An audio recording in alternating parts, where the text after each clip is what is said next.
seconds in our video.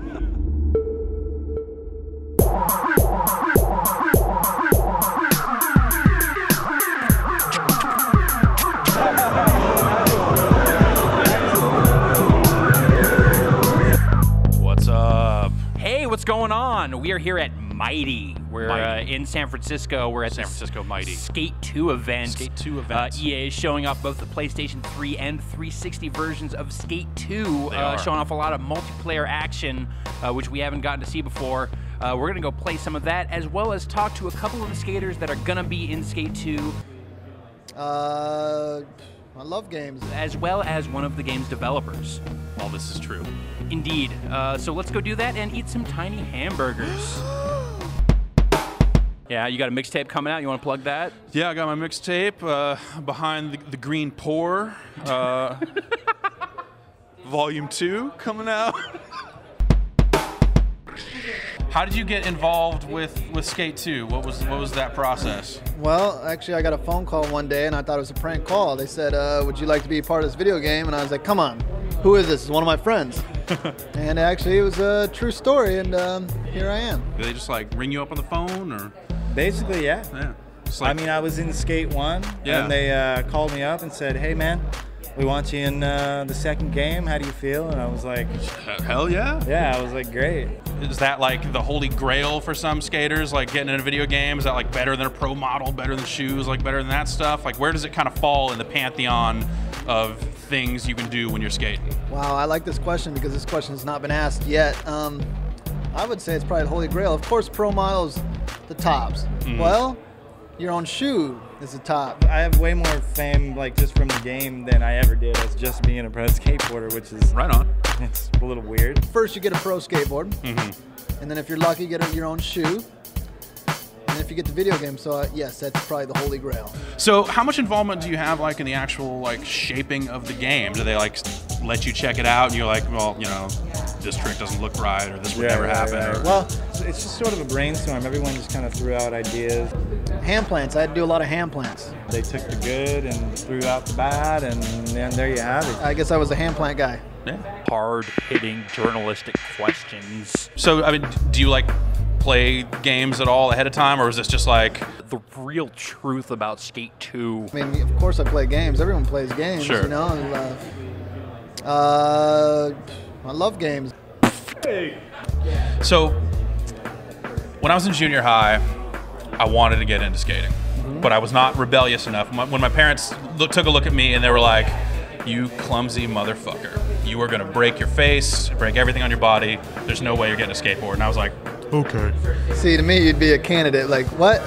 We need you to come fall on your face for us. Come on, come hang out with us. Exactly. So as a result, I have led a sheltered, lily-white existence and have never broken a bone. Have you broken a bone? Wow, man. You know what? It's funny because I have no skateboarders that have never broke bones in their life. But yes, I've broken plenty of bones. Both wrists have been broken. Nose broken. I was in France one time for a month. The last day before I went home, collided with a German dude. He broke 2 ribs, ripped my spleen. I pissed blood for 6 days in French hospital. Well, when I broke my knee like 2 years ago in 5 places. I had to have 7 screws and a plate and 4 surgeries later, but that one was pretty painful. But when you actually break a bone, your adrenaline's going, and like You're just like looking at it going like, yeah, you're whoa. like, it's broken. Like, Yeah. you would never like burst into tears from pain or anything. Sure. You know what I mean? When they say, does this hurt? Give me a description between 1 and 10. You're automatically going to say 10, so they give you more medicine. So I don't know. Write that down. 10. Always say 10. Always say That's 10. in the hospital if It they ask hurts. you. And also tell them you have built up a tolerance to Vicodin. Noted. I like that one. Noted. So this is a skateboarding game, right? Yes. Can you ollie? Yeah, we are ready. All right, we're here with Sean Laker working on Skate 2. How you doing, sir? Not too bad, not too bad. Having a good night tonight. Awesome. So yeah, it seems like this is kind of the first time in a little while that you've let people play Skate 2 en masse. Yeah. What's it like, having worked on the game for as long as you have, to kind of watch people play it?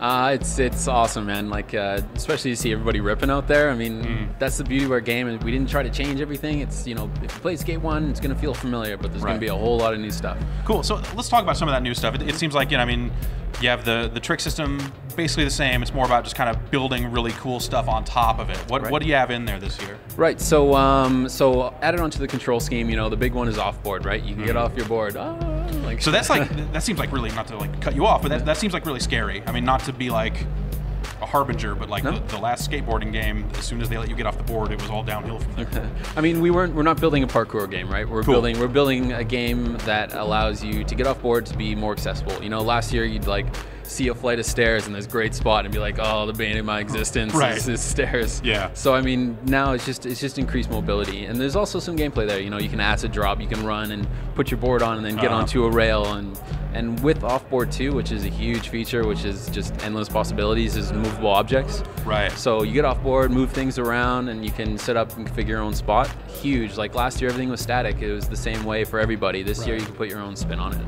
Cool. So create a spot seems like it's a really big thing that relates to that. Yes. Can you describe how that stuff works? Yeah. So create a spot is the ultimate feature for the way people play our game, right? It's so I can go and set up movable objects any place I want, anywhere in the world where I can skate. I can create a spot. So I'll go and set that up. I'll set my score, and I can go actually online and share that with my friends or share it with the community. And other people can try to beat you, or you can just try to keep that score up on top. Right on. It seems like kind of just like, as far as the interface is concerned, it's a lot like the skate reel stuff with like people rating different spots and all that stuff. Totally, yeah. Yeah. So I mean, that was like a huge thing from the first game. What's up with the skate reel this time around? Skate reel. So of course it's got to come back because there's way too many good videos that went out. It was crazy, dude. Yeah. It's just like seeing some of the stuff people were doing with that. It was just like, I didn't know that it was this versatile. Jeez. And it's so much fun to work on a game and then to see all the things people are doing, like things you wouldn't even expect, which is not so. As far as like performance is concerned, it seems like you guys are like deliberately showing off the PS3 version because it runs really, really well, kind of compared to how Skate 1 was maybe a little choppy in spots. How is it running on 360? Is it just like, is it just running 60 frames a second? Where are you at? 60 frames is it. I mean, that was a big thing. And a big thing for us also was that it's consistent across both consoles. Like that's no easy task, right? Like it's a big undertaking, but you know, it's something we set out to do right from the get-go, and it's something we accomplished, which is big.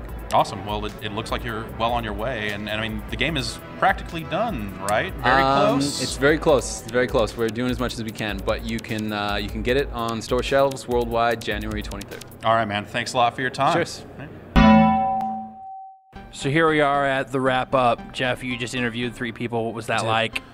I talked to them. I asked them questions about skate and skateboarding, and they answered them. They had answers for every single one of my questions. What is that like? What was that like? Well, it was hard because, you know, I had to think about how Vinny was going to cut it, and I was like, if I ask these guys the exact same questions, that's going to just look really dumb. Never broken a bone. I've never broken a bone. Have you broken a bone? You must have broken a bone by now. Bone. But I actually was genuinely interested in knowing what breaking a bone was like, so I figured I had to ask both of them that question. So, you know. Excellent. That felt key to me. How do you feel about the frame rate in this interview? I feel like the frame rate, I mean, it could be a little bit better. Like last year we had some problems with the frame rate, right? Yeah. So like, what are we doing to address that in this interview? Well, I think, you know, for the interviews we're gonna have a good frame rate, but you know, towards the end of it, it's probably gonna start to chop up, and who could. So when's this interview gonna come out? I think this interview's gonna come out. You know what? Let me check and see when it's gonna be on shelves. I have my notes here. December 8th, 3 p.m. Excellent. So look for this interview then. Thanks.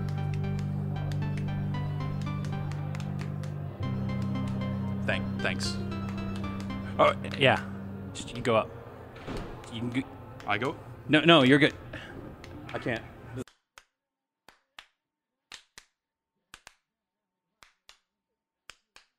I love games. What's that like?